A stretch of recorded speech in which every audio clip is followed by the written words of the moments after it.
Hey, hello. Balik lagi di channel Spoiler Moon dan kita akan lanjutkan lagi kisah hidup Fang Yuan. Di akhir part kemarin, kita mendengar kemenangan dari pengadilan surgawi dan kematian dari MC kita Fang Yuan. Kita akan cari tahu apa yang kemudian terjadi pada Fang Yuan. Apakah dia tidak bisa bangkit lagi? Ya, berarti ini menjadi episode terakhir kalau memang dia tidak bisa bangkit lagi. Langsung saja kita sambung kisah hidup dari Fang Yuan di part 358. Toko kuning gempar. Rekaman pertarungan Fang Yuan dan Jinglan benar-benar membuat banyak immortal terkejut. Fang Yuan, sosok yang belum lama terkenal, dikenal sebagai seorang immortal dari jalan iblis. Dan kini dia secara terbuka mempermalukan Jinglan dari pengadilan surgawi dengan mempertontonkan rekaman pertarungannya dan memajang rusuk Jinglan yang ia dapat di toko kuning. Jelas, itu adalah provokasi terbuka kepada pengadilan surgawi, dan seluruh immortal di dunia tentu tidak akan berani melakukannya. Nah, kalian pasti ingat scene ini, karena scene ini adalah salah satu momen paling epik di dalam kisah Fang Yuan menurut Ane. Karena saat itu, Fang Yuan benar-benar mempermalukan Jinglan. Salah satu bagian yang Ane ingat banget adalah saat Jinglan mencoba untuk membeli rusuknya dengan menyamar sebagai orang lain. Lalu kemudian di situ, Fang Yuan justru mempermainkannya dengan cara yang elegan. Fang Yuan memang memasang rusuk itu di etalase toko, tetapi bukan untuk dijual, melainkan hanya untuk dipertontonkan dan memancing amarah dari Jinglan. Tentu saja, hal itu berhasil membuat Jinglan murka, dan hari itu wajah pengadilan surgawi sudah seperti dilempari tai. Setelah membuat keributan sebesar itu, Fang Yuan lalu berniat untuk kembali ke tanah Langya. Dia berniat untuk mengklaim kompensasi Gunung Danghun yang hancur di tanah Langya. Ya, semoga kalian juga masih ingat bagian ini, di mana ketika itu tanah Langya diserang dan pada akhirnya Gunung Danghun diledakkan. Nah, karena perjanjian Fang Yuan dan Langya, Fang Yuan berhak mendapatkan kompensasi yang nilainya 10 kali dari Gunung Danghun. Karena itu, ini adalah waktunya untuk panen besar bagi Fang Yuan. Namun, ketika Fang Yuan hendak kembali, tiba-tiba klon jalur waktunya mengirimkan informasi penting. Mata Fang Yuan terbuka lebar. Klonku terlahir kembali. Spring Autumn Cicanda membawa kehendak klonku dari masa depan. Jadi, usahaku di masa depan gagal dan pengadilan surgawi berhasil memperbaikiku nasib. Ekspresi Fang Yuan menjadi serius. Tetapi saat dia mulai mendapatkan seluruh pemahaman dari klon jalur waktu miliknya, gelombang besar di dalam hatinya seketika padam. Tatapannya menjadi jauh lebih dalam. Fang Yuan sendiri sebenarnya sudah memperkirakan kemungkinan ini sejak pertama kali dia memberikan Spring Autumn Cicanda kepada klon jalur waktu miliknya. Karena itu dia bisa menerima kenyataan ini tanpa goyah sedikit pun. Tapi tentu ada pertanyaan, bagaimana bisa klon jalur waktu Fang Yuan kembali? Padahal di part terakhir Gunasip telah pulih dan Fang Yuan dikunci oleh gerakan pembunuh yang membuat dia tidak memungkinkan untuk menggunakan Spring Autumn Cicanda. Nah, sejatinya ada dua alasan, yang mana ini menunjukkan pengaturan luar biasa dari Fang Yuan. Pertama, seperti yang disebutkan sebelumnya, bahwa Fang Yuan sudah memperkirakan kemungkinan bahwa dia akan kalah di masa depan. Karena itu, Dia dengan sengaja memberikan spring autumn Cicanda pada klon jalur waktu miliknya agar menjadi asuransinya. Jadi ketika gerakan pembunuh itu diarahkan kepada Fang Yuan, dia memang tidak bisa menggunakan spring autumn Cicanda. Tetapi gerakan itu tidak mengunci klon jalur waktu miliknya. Dan pada dasarnya, klon jalur waktu Fang Yuan memang tersembunyi di dalam aperturnya. Jadi, pengadilan surgawi juga tidak bisa menargetkan klon jalur waktunya. Ditambah lagi, mereka juga memang tidak tahu kalau Fang Yuan punya klon jalur waktu. Karena hal itu, klon jalur waktu Fang Yuan tentu tidak terkunci oleh gerakan pembunuh yang mengunci Fang Yuan, dan dia bisa mengaktifkan spring autumn Cicanda. Tapi bang, kan Gunasip sudah pulih. Terus kok bisa spring autumn Cicanda diaktifkan dan kembali ke masa lalu? Bukankah Gunasip juga mengatur alur waktu? Iya, jadi memang benar bahwa Gunasip bisa membatasi penggunaan spring autumn Cicanda, membuat presentase keberhasilannya sangat kecil. Karena kemampuan dari spring autumn Cicanda itu memang melawan nasib atau takdir itu sendiri. Tapi jangan lupa bahwa Fang Yuan punya warisan sejati dari teratai merah, yang mana sebelumnya Fang Yuan sempat menggunakan namanya gerakan pembunuh kesuksesan musim semi musim gugur.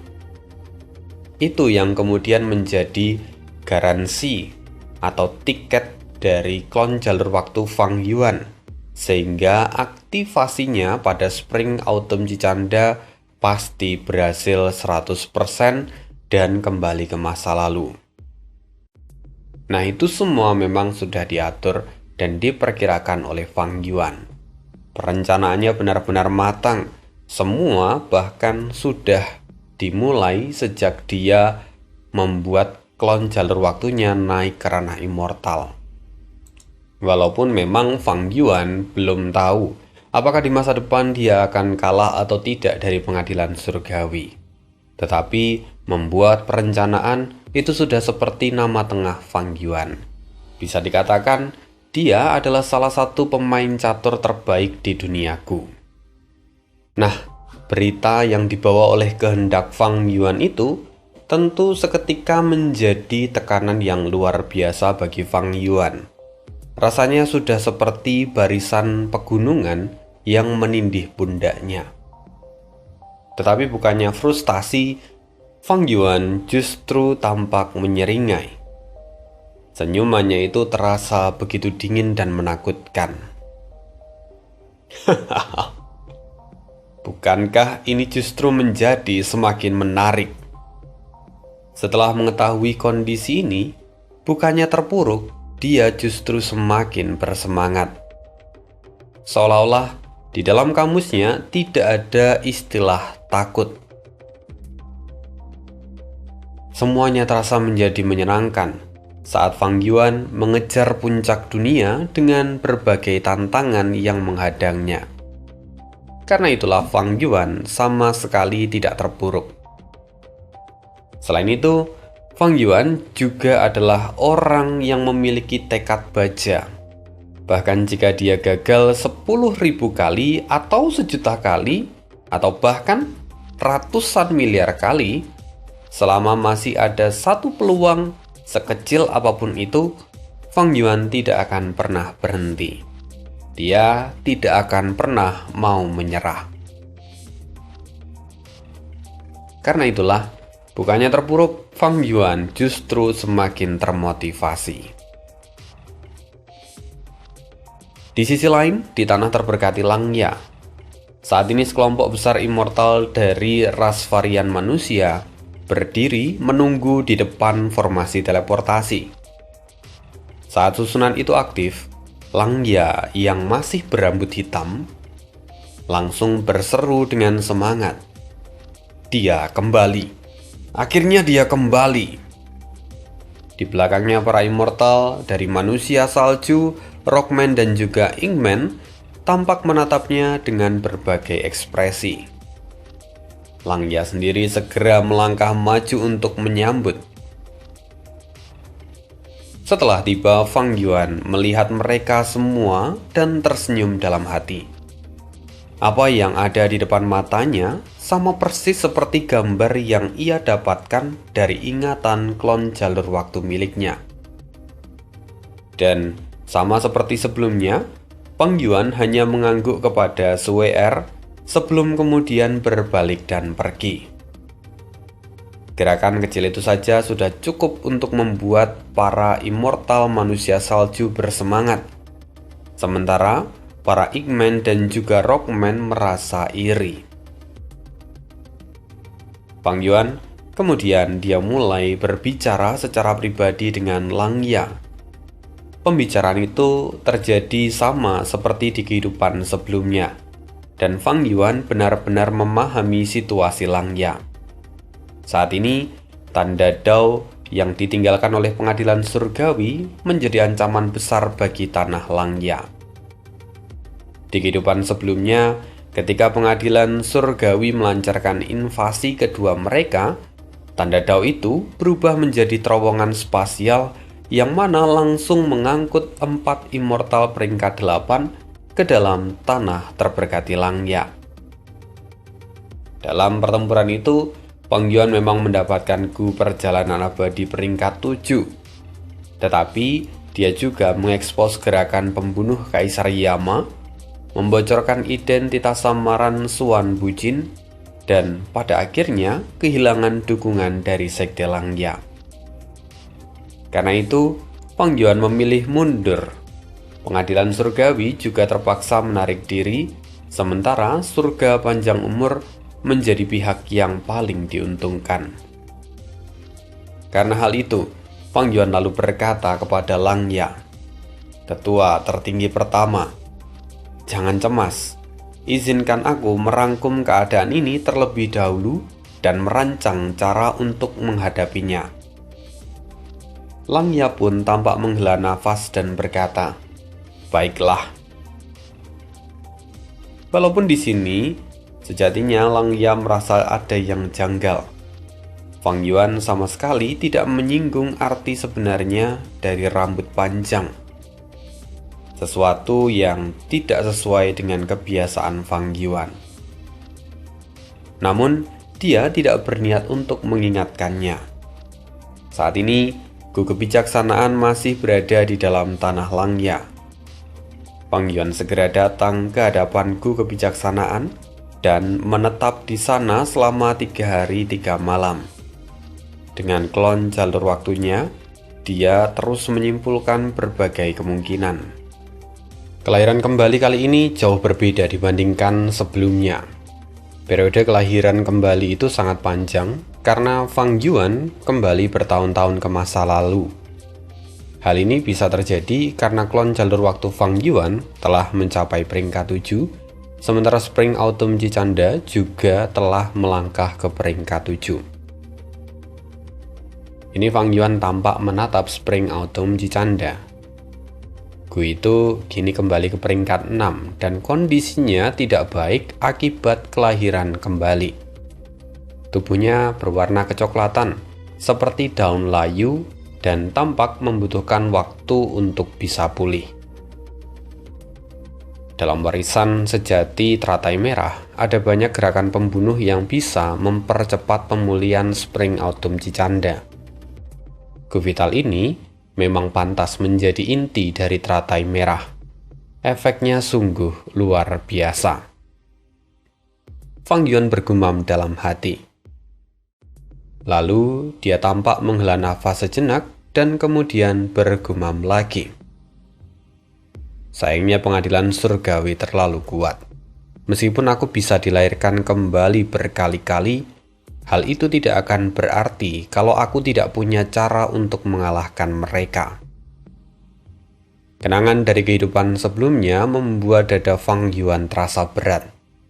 Landasan dari pengadilan surgawi sangatlah dalam hingga mampu mengguncang dunia. Fang Yuan bahkan tidak bisa memastikan berapa jumlah immortal yang bersemayam di dalam kuburan abadi. Selain itu, Duklong, dia juga memiliki kekuatan yang setara dengan Kuasi Venerable. Jika ada yang bisa menandinginya, tentu saja adalah para Venerable. Atau kalaupun bukan Venerable, satu-satunya yang bisa setara dengannya adalah Bokking.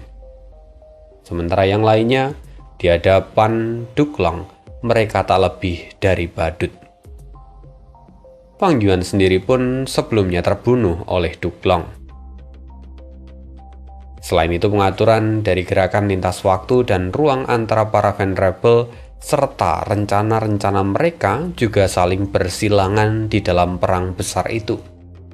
Jelas, hal itu membuat situasi menjadi semakin rumit. Selain itu, dalam pertempuran juga masih ada Pri Ziwei, Chen Yi, Li Huang, Qing Ye, Yuan Qiongdu, dan yang lain, para elit immortal yang tidak dapat diremehkan. Dan yang lebih mengerikan adalah dedikasi mereka terhadap pengadilan surgawi. Mereka rela mati demi pengadilan surgawi. Fanatisme itulah yang menimbulkan kewaspadaan dan rasa gelisah di dalam diri Fang Yuan. Jika aku tidak dapat menemukan cara untuk menghadapi pengadilan surgawi, lahir berulang kali pun tidak akan ada gunanya. Untuk bisa menang, aku harus memanfaatkan kehidupan ini seoptimal mungkin. Fang Yuan mulai merancang strateginya. Keterampilan serta pandangan jauh ke depan sangat penting untuk memanfaatkan kelahiran kembalinya kali ini. Meskipun memiliki pengetahuan masa depan, Fang Yuan hanya membawa ingatan, dan kini ia adalah salah satu yang terkuat di dunia. Setiap tindakannya akan memiliki pengaruh yang besar, dan mengubah banyak hal demi keuntungan kecil itu akan menyebabkan perubahan besar pada realitas dan mengurangi manfaat dari kelahirannya kembali.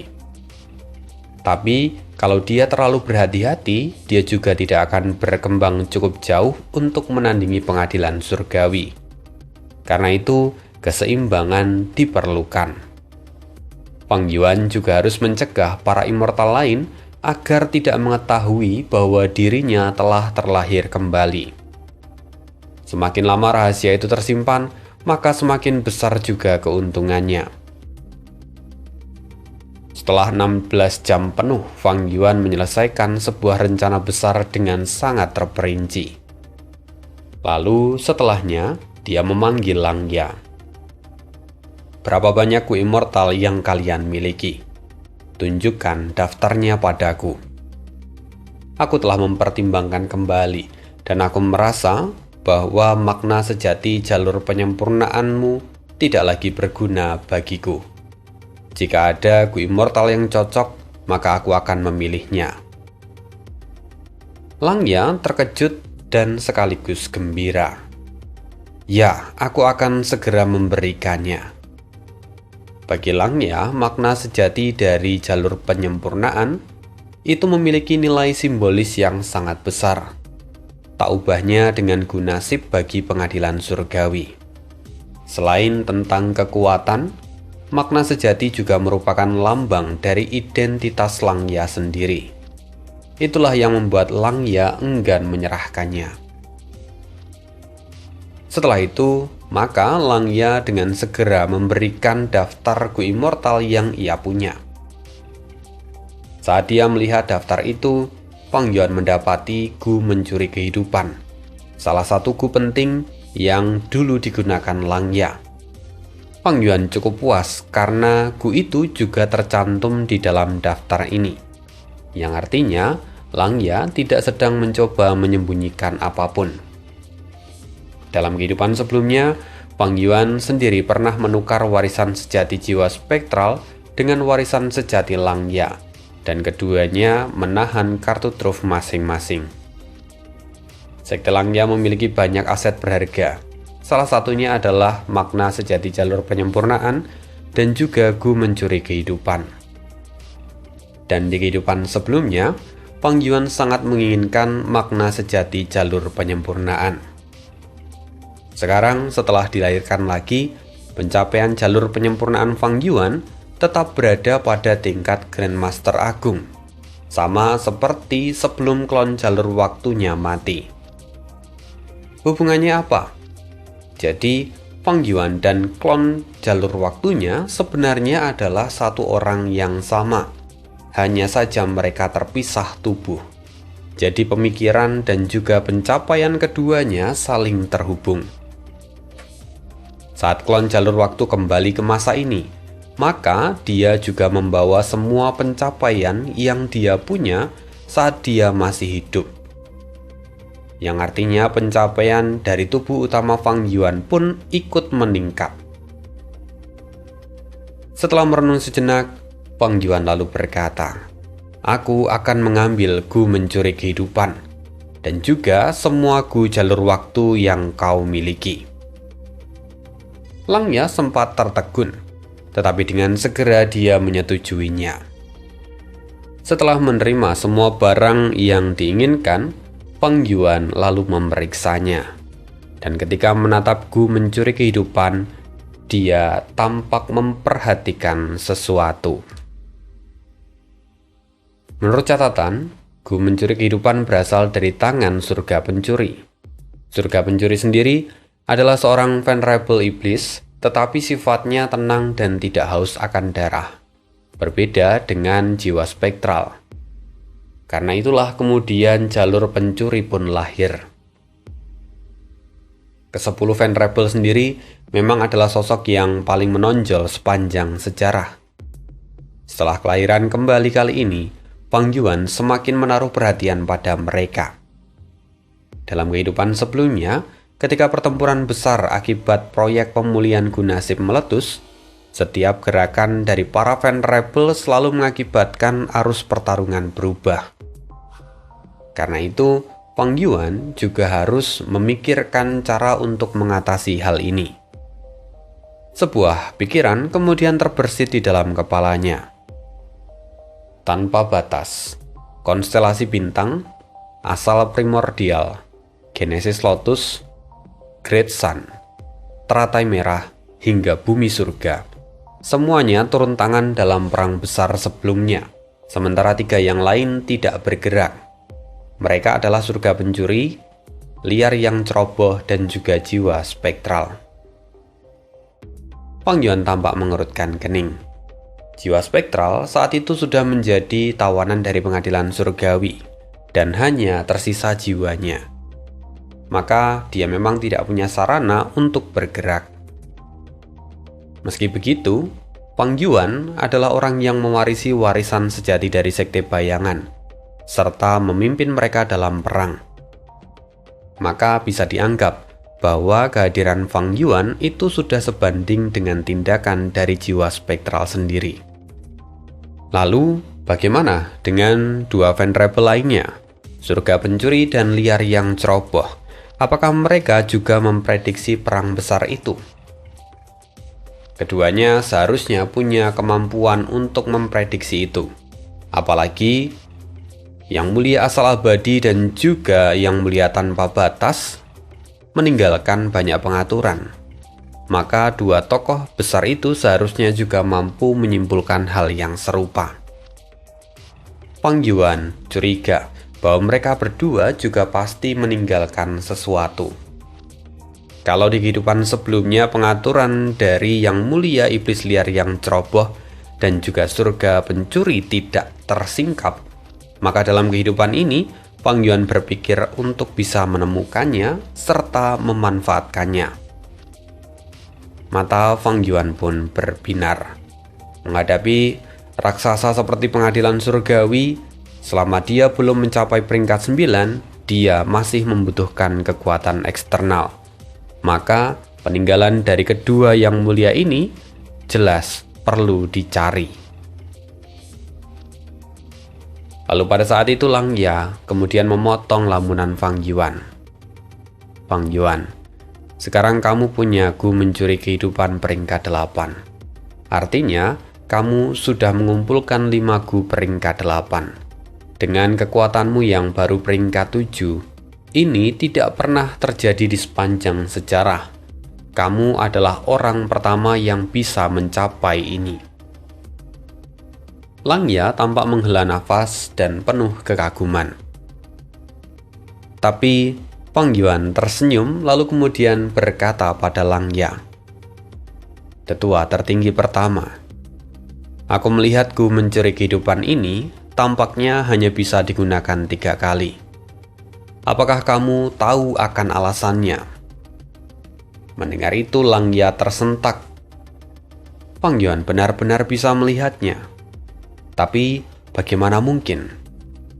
Ini adalah metode dari surga pencuri. Bahkan dirinya tidak dapat merasakannya ketika sedang melakukan penyelidikan. Tidak ada satupun petunjuk yang terlihat di luar. Tetapi Fang Yuan hanya melihatnya dan langsung memahaminya. Langya pun terkejut. "Bagaimana kau bisa menemukannya?" Begitu kata-kata itu terucap, Langya menyadari kesalahan yang dia buat. Kata-kata itu justru menjadi sebuah pengakuan, dan Langya berpikir bahwa dia telah terjebak oleh Fang Yuan. Dia lalu kemudian berkata, "Bukan niatku menyembunyikan itu darimu. Aku memang berencana untuk menjelaskannya padamu. Hanya saja belum." Langya memang tidak bisa berbohong, tetapi dia tetap saja mampu untuk menyusun rencana. Fang Yuan menatapnya sambil tersenyum tipis. Dia berkata, "Tetua tertinggi pertama, sebenarnya aku ingin menukar kompensasi itu dengan makna sejati jalur penyempurnaanmu. Tetapi karena situasinya sekarang, aku tidak bisa memilihnya. Maka aku memilih untuk mengambil gu ini dengan harga tinggi. Tapi ternyata gu ini cacat. Bukankah kamu perlu menambahkan sesuatu agar menutupi selisihnya?" Mendengar itu Langya memutar matanya dan kemudian berkata, "Baiklah, apalagi yang kau inginkan?" Fang Yuan tersenyum dan kemudian berkata, "Ada satu hal." Fang Yuan lalu mengutarakan idenya. Dia ingin memperdalam kerjasama dengan ketiga ras varian manusia yang lain, lalu menggunakan akumulasi yang dimiliki oleh sekte Langya untuk menukarkan gu jalur waktu dari ketiga ras itu. Mendengar permintaan Fang Yuan, Langya pun terperanjat. "Kau ingin menukar gu jalur waktu? Apa kau berniat mengembangkan jalur waktu?" Fang Yuan pun mengangguk. Saat ini, Fang Yuan belum membunuh Xiacha dan belum memperoleh keempat gu miliknya. Selain itu, Fang Yuan pun belum mendapatkan gu ujung peringkat 7 yang dimiliki oleh Xie Gusong, sehingga dia tidak dapat menggunakan gerakan pembunuh dari jalur waktu tingkat lanjut. Setelah berpikir sejenak, pada akhirnya Langya mengangguk. "Kalau memang begitu, maka aku akan menurunkan harga diriku dan berdiskusi dengan 3 ras lainnya." Fang Yuan, tapi sebelum itu, yang lebih penting sekarang adalah masalah dengan pengadilan surgawi. Kita harus menghapus tanda dao berbahaya di dalam tanah terberkati ini secepatnya. Dengan begitu, maka kita bisa pindah dengan aman. Dengan segera Fang Yuan menenangkan kecemasan dari Langya. "Aku tahu apa yang kulakukan. Aku mengumpulkan gu jalur waktu juga untuk menghadapi pengadilan surgawi. Aku memiliki rencana untuk mengatasi tanda dao itu. Dan nanti aku akan memodifikasi formasi khusus untuk tanah ini." Mendengar itu, Langya pun menjadi lega. Matanya tajam lalu kemudian dia pergi. Tidak lama setelah itu Langya kembali dengan membawa gu jalur waktu dari hasil pertukaran dengan ketiga ras lainnya. Jika dihitung bersama dengan yang dia dapatkan dari Langya, Fang Yuan saat ini memiliki 5 gu immortal dari jalur waktu, 3 peringkat 6 dan 2 peringkat 7.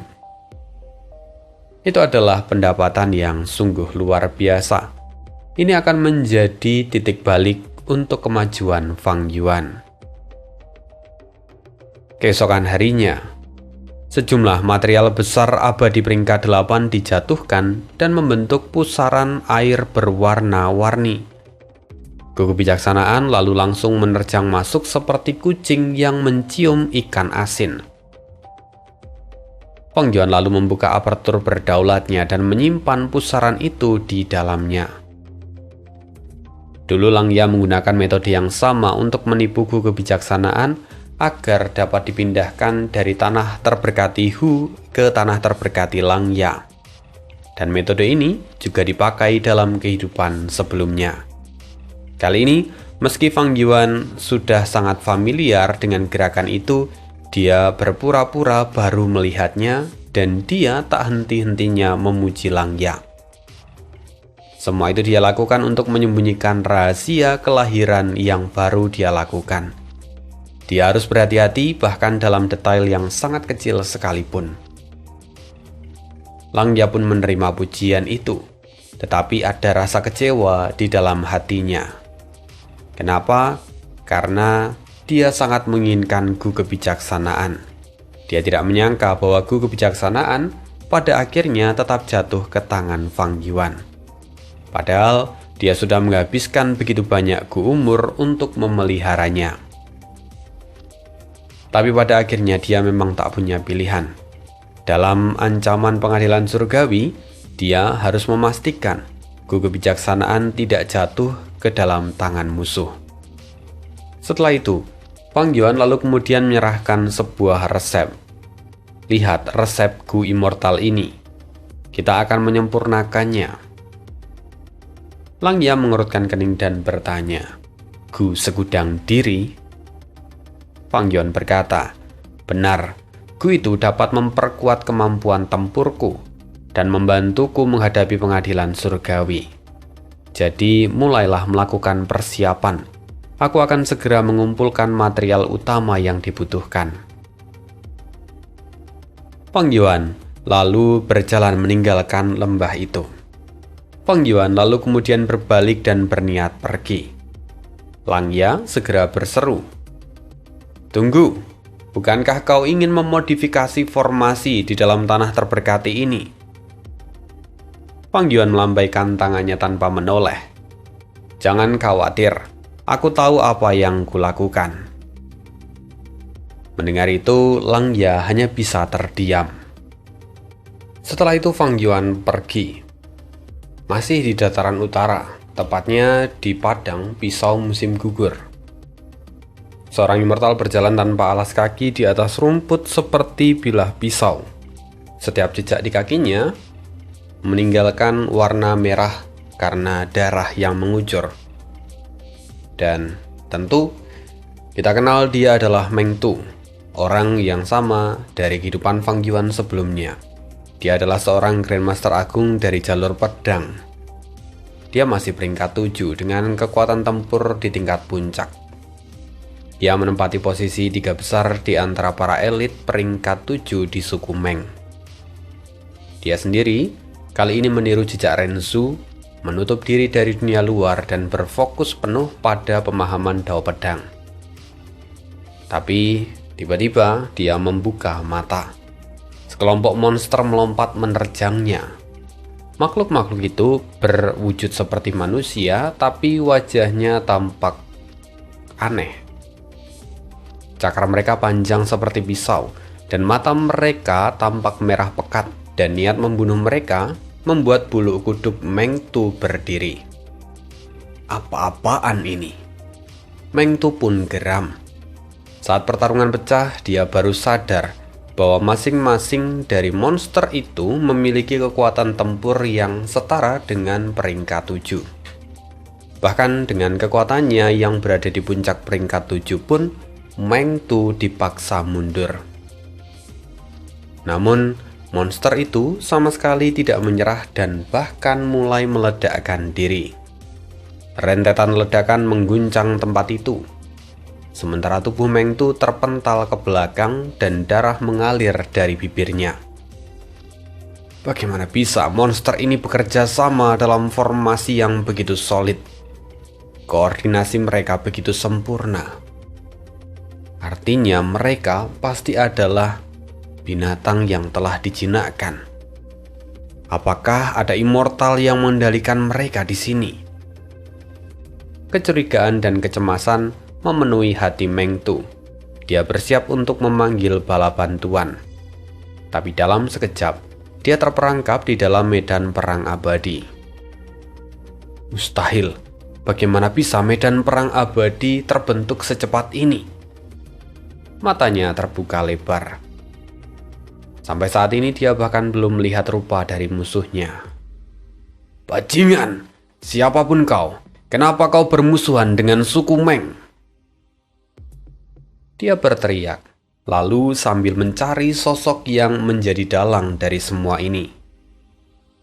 Di kejauhan, Fang Yuan tersenyum ringan sambil menyiapkan segel Luopo. Fang Yuan memang tidak memiliki metode penyembunyian seperti Buyong. Jadi begitu dia menyiapkan segel Luopo, angin kencang menggulung dan aura dahsyat menyebar. Hal itu tentu menggetarkan seluruh medan perang Yama, dan lokasinya pun akhirnya terungkap. Meng Tu segera menoleh dan melihat sosok Fang Yuan. Tapi aura Fang Yuan benar-benar membuat Meng Tu bergidik. Mustahil, bagaimana mungkin? Kultivasinya hanya peringkat 7, tapi aura dari gerakan pembunuh ini setara dengan peringkat 8. Fang Yuan sendiri sebenarnya hanya menggunakan segel Luopo semi peringkat 8, karena ini adalah versi yang lebih sederhana dari segel Luopo milik Fang Yuan sebelumnya. Tapi meski begitu, auranya benar-benar mengintimidasi. Meng Tu menggertakkan gigi, kemudian dia menerjang maju. Tapi Fang Yuan hanya tersenyum. Dia tidak bergerak sama sekali. Dan kemudian monster-monster berwajah jelek mulai menyerang Meng Tu. Ya, monster itu tidak lain adalah anak Yama milik Fang Yuan. Jumlahnya benar-benar membuat dada Meng Tu menegang oleh karena rasa putus asa. Lalu saat segel Luopo selesai disusun, Fang Yuan menyerang dari jauh. Karena terhalang oleh anak-anak Yama, Meng Tu tidak memiliki ruang untuk menghindar, dan segel Luopo menghantamnya tanpa ampun. Dalam sekejap, wajah Meng Tu pucat. Dia mati. Jiwanya hancur tanpa meninggalkan jejak. Fang Yuan lalu mengulurkan tangannya dan mulai mengumpulkan jarahan dari pertempuran itu. Tidak ada satupun emosi yang muncul di wajahnya. Ini hanyalah langkah kecil dalam rencana panjang yang sudah dia buat. Saat ini tubuh Meng Tu tetap utuh. Apertur abadinya juga masih ada di sana. Tentu, semua itu berisikan berbagai sumber daya kultivasi dan juga ada 3 Gu Immortal di sana. Dalam kehidupan sebelumnya, Meng Tu meledakkan diri, dan saat itu Fang Yuan hanya memperoleh Gu sayap pisau. Jadi keuntungannya kali ini jauh lebih besar. Setelah menghapus medan perang Yama, Fang Yuan lalu menjarah seluruh padang pisau musim gugur. Anggur pisau yang terkubur di dalam tanah juga ia ambil, karena memang itu adalah tujuan utamanya. Selain itu, dia juga mendapatkan sejumlah besar Gu Ujung Fana. Sementara Gu Ujung Immortal sendiri saat ini masih berada di tangan Xie Guzong di perbatasan selatan. Fang Yuan bergumam, Meng Tu meledakkan diri dalam kehidupanku sebelumnya. Karena itu tanda Dao jalur pedangnya tertinggal di tempat ini dan tidak bisa dimanfaatkan. Tapi dalam kehidupan ini, Meng Tu terbunuh bahkan sebelum sempat meledakkan diri. Setelah aku mengosongkan seluruh tempat ini, maka padang pisau musim gugur ini tidak akan lagi memiliki nilai sejarah. Setelah memastikan semuanya didapatkan, Fang Yuan lalu berbalik dan pergi. Tetapi dia tidak kembali ke Tanah Langya, masih ada material lain yang harus ia kumpulkan.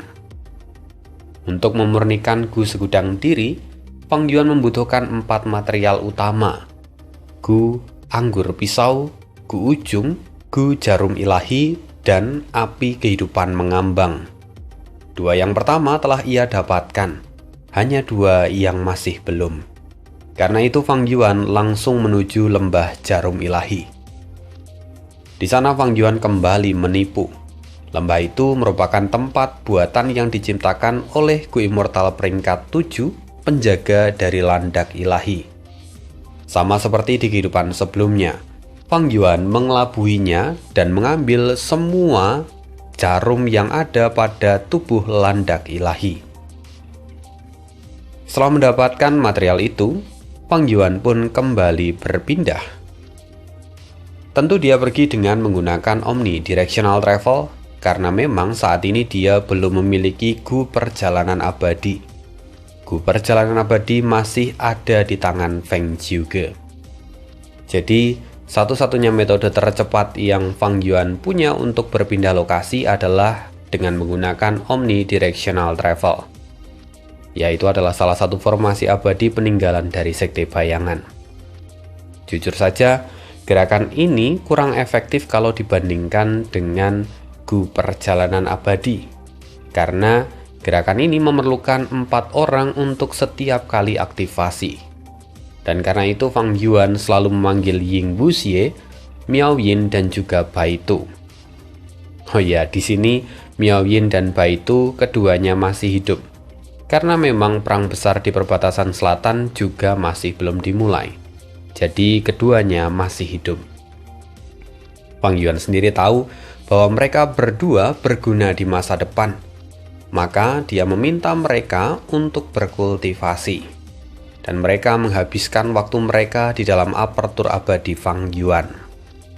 Kini dengan segel Luopo yang sudah bersama dengannya sejak awal, perbedaan kekuatan Fang Yuan dengan kehidupan sebelumnya terlihat sangat jelas.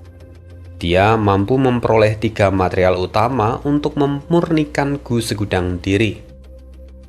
Yang tersisa hanya 1, yaitu Api Kehidupan Mengambang.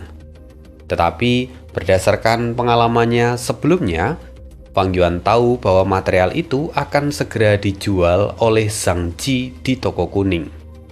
Karena itu maka Fang Yuan hanya perlu menunggunya. Nah, sekarang Fang Yuan pergi ke tempat yang berbeda dengan keperluan lain. Di sana dia mulai mengaktifkan gerakan pembunuh abadi, jiwa yang membakar keberuntungan. Keberuntungan Fang Yuan kembali melonjak, walaupun setelah beberapa saat akhirnya berhenti. Fang Yuan menghela nafas panjang. Pondasi jiwaku masih rendah. Aku harus berhati-hati untuk memakai langkah ini. Tetapi untuk memasuki sungai waktu, memang aku harus bermain aman. Dalam kehidupan sebelumnya, ada banyak immortal yang mencoba mendeduksi dirinya. Meskipun Kaisar Yama bisa memblokir deduksi itu, tetapi fondasi jiwanya terkuras habis ketika dia dideduksi. Maka Fang Yuan harus berhati-hati. Kendati sekarang dia masih punya stok Gunyali. Gunung Danghun sudah diledakkan oleh Peri Ziwei, dan dia butuh waktu panjang untuk mengembalikannya. Karena itu, Fang Yuan harus bersikap bijak. Saat ini keberuntungannya memang meningkat setelah menggunakan gerakan pembunuh itu. Tetapi kalau dibandingkan, keberuntungannya masih lebih rendah daripada keberuntungan di kehidupan sebelumnya pada periode waktu yang sama. Semua itu terjadi tentu saja karena Spring Autumn Cicanda. Ini adalah Gu yang punya kelebihan dan kekurangan yang sangat besar. Semakin tinggi tingkat kultivasinya, maka semakin rendah juga keberuntungan dari pemiliknya.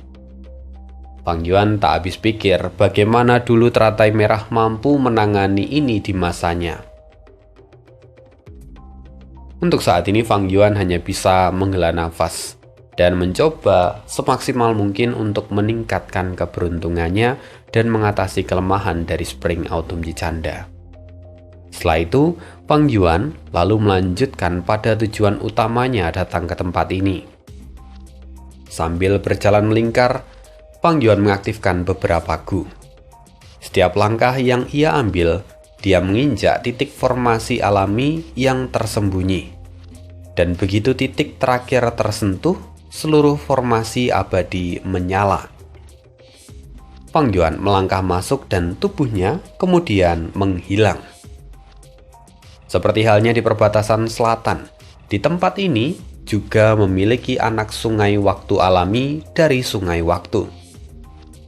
Dulu ketika Sekte Bayangan menemukannya, mereka langsung menggunakan tanda Dao alami dan menciptakan formasi untuk menyembunyikannya dari dunia luar. Kini, Fang Yuan berhasil masuk. Dia menatap anak sungai waktu yang ada di depannya.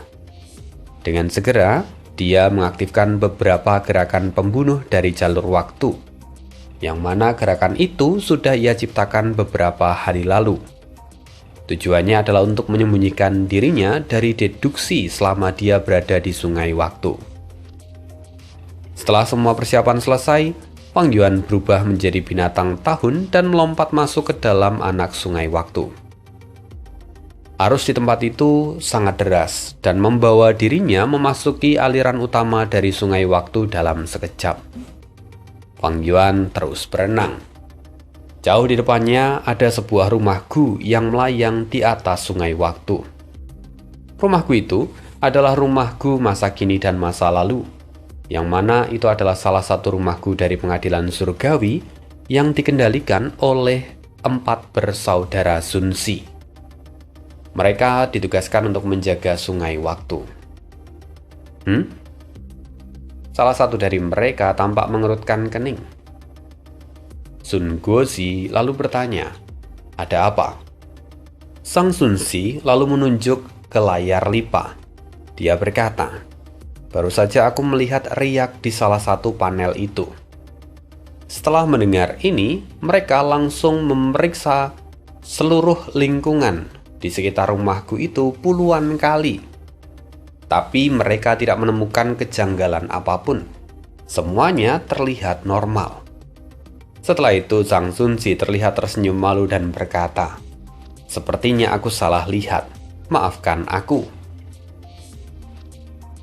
Lalu Zhong Sun Si berkata, "Tenang saja, Fang Yuan hanyalah seorang immortal peringkat 7. Kita berempat saja sudah cukup untuk mengatasinya. Bahkan tanpa rumahku ini kita bisa menang." Mendengar itu, suasana di antara mereka kembali riang. Mereka sama sekali tak menduga bahwa rupanya riak yang dilihat oleh Sang Sun Si tadi adalah riak yang ditinggalkan oleh Fang Yuan. Ya, gerakan pembunuh Fang Yuan saat ini memang belum sempurna. Jadi, masih ada sedikit kekurangannya, walaupun pada akhirnya dia tidak ditemukan. Oleh karena itu, Fang Yuan terus berenang dengan cepat. Dia bertemu dengan banyak halangan, tetapi dia memilih untuk menghindari semua pertempuran demi menghindari deteksi dari pengadilan surgawi. Tak lama kemudian, Spring Autumn Cicanda bergetar pelan. Fang Yuan mengangkat kepalanya, dan kemudian pulau teratai batu akhirnya terlihat. Sekian kisah hidup Fang Yuan hari ini. Terima kasih dan see you again di next video. Bye.